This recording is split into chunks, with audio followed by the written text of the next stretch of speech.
जंगल में भेड़ चराते हैं।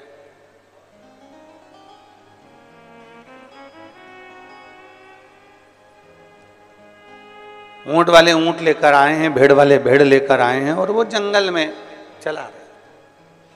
पर जो समझदार होता है, जो चतुर होता है, जो विद्वान होता है, इसकी विद्वत्ता क्या कहती है कि जिस कोई गरीब बड़ा है, कोई साधारण है और उसके पास में खेत के अंदर खाद डालने का पैसा नहीं है, उसके पास में खेत में दवाई डालने का पैसा नहीं है, खाद डालने का पैसा नहीं है, तो वो चतुर व्यक्ति क्या करता है कि वो ऊंट वाले से कहता है, भेड़ वाले से कहता है, भैया तुम एक काम करो, ये भेड़ों को हमारे खेत में ठहरा दो, इन भेड़ों को हमारे खेत में इनको बिठा दो। यदि आप इन भेड़ों को हमारे खेत में बिठा दोगे, इन भेड़ों को हमारे खेत में अगर विराजमान कर दोगे, बिठा दोगे, ये आवाज आ रही ना गुनगुन, ये बंद करो ना।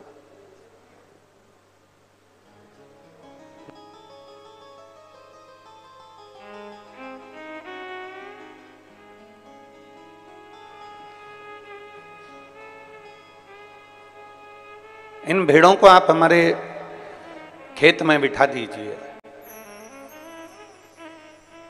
इन भेड़ों को आप हमारे खेत में थोड़ा रात्रि भर के लिए बिठा दो। उसको मालूम है कि मेरे पास में गला पकड़ रहा है, उसको मालूम है कि ये मेरे पास में ना तो मेरे पास में खाद का पैसा है, ना मेरे पास में दवाई का पैसा है, ना मेरे पास में कुछ खेत में डालने का कोई पैसा मेरे पास में नहीं। मैं साधारण किसान हूं, मैं गरीब बड़ा किसान हूं, मेरे पास में ये सब चीजें नहीं है, मेरे पास में ये कुछ भी है ही नहीं। अब उसने ऊंट वाले से कहा कि भैया इसको तुम मेरे खेत में बिठा दो। क्या होगा उसको बिठाने से? अगर भेड़ खेत में बैठ जाएगी तो उसके होगा क्या? किसान को मालूम है कि एक बार भेड़ अगर इतनी सारी संख्या में खेत के अंदर घूम लेती है, बैठ जाती है, और जब वो कहीं ना कहीं किसी ना किसी रूप में अपने मल का त्याग करती है, तो उसकी जो खाद होती है वो 1 वर्ष के लिए नहीं, कम से कम 5 वर्ष के लिए खेत में एक अच्छी फसल का कार्य कर देती है, एक अच्छी खाद का कार्य कर देती है और अच्छी एक दवाई का कार्य कर देती है।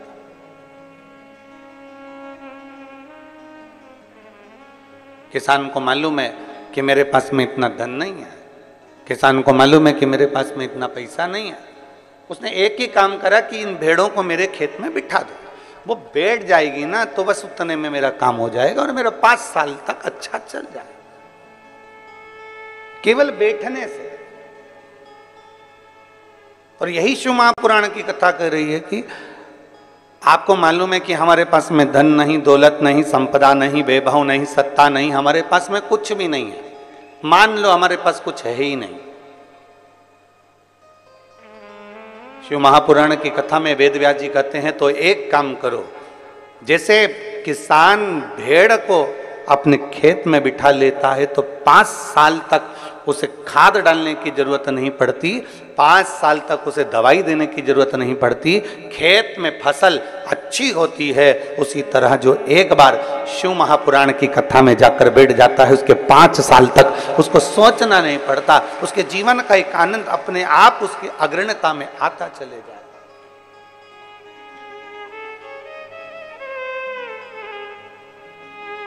अपने आप वो आगे बढ़ता चले जाता, अपने आप। आप लोग तो ये शास्त्र में तो हम लोग भेड़ का अगर चरित्र पढ़ रहे हैं तो 5 साल का बोलते हैं, पर शिव महापुराण की कथा तो यहाँ तक कहती है कि आपने अगर भगवान शिव की पवित्र कथा में, भगवान शंकर के मंदिर में, भगवान शंकर के शिवालय में, भगवान शंकर के भक्त के लिए, शिव भक्त के लिए शिवालय में या कथा में या अन्य रूप से अगर हमने अठन्नी भी खर्च करी है तो उसको एक छोटी सी डायरी में लिख के रख लेना चाहिए कि हमने इतनी तारीख को ये रुपया यहाँ खर्च किया है। पुराण में, शिवालय में या शिव भक्त के लिए किया गया है, उसको लिख कर रखो।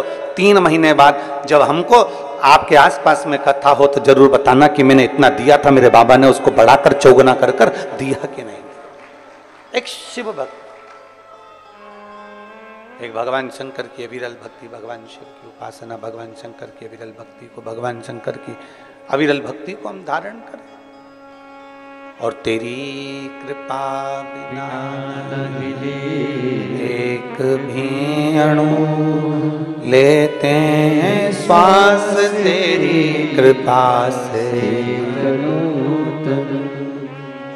बखान क्या करूं मैं राखों के ढेर का, चपटी भभूत में खजाना कुबेर का।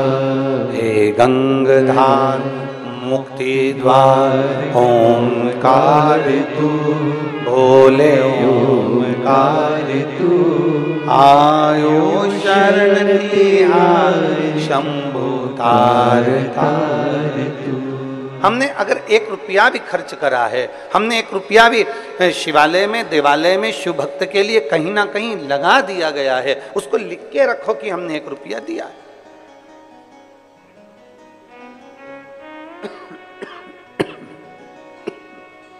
हमने 1 रुपया समर्पित किया। साधारण नहीं है शिव पुराण और साधारण नहीं है शिव भक्ति।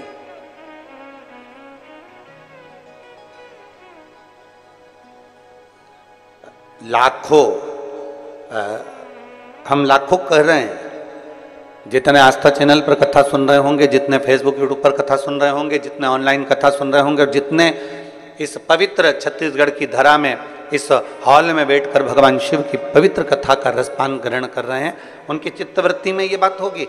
हम लाखों कर रहे हैं, पर लाखों नहीं, करोड़ों शिव भक्त, करोड़ों बेटा बेटी, करोड़ों शंकर के भक्त, लाखों शिव भक्त श्रावण के महीने में 2 लोटा जल भगवान शंकर को समर्पित करते हैं।